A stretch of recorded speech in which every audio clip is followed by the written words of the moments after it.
আপনিই আমার রব। আপনি কার কাছে আমাকে ছেড়ে দিলেন? এমন অচেনা মানুষদের কাছে যারা আমার ক্ষতি করতে চায়, নাকি এমন শত্রুর কাছে যাকে আপনি আমার চেয়ে অধিক শক্তি দিয়েছেন? হে আল্লাহ, যদি আপনি আমার উপর রাগ না করে থাকেন তাহলে এর কিছুতে আমার কিছু আসে যায় না, কিন্তু আপনার আশ্রয় পেলে আমার পরিস্থিতি আরেকটু সহনীয় হবে।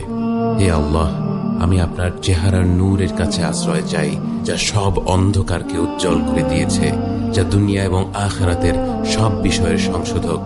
আল্লাহ, আপনার রাগ এবং অসন্তুষ্টি থেকে আমি রেহাই চাই। আল্লাহ, এ সব কাজই শুধু আপনাকে খুশি করার জন্য করা, এবং আপনি ছাড়া কোনো শক্তি নেই, কোনো ক্ষমতা নেই।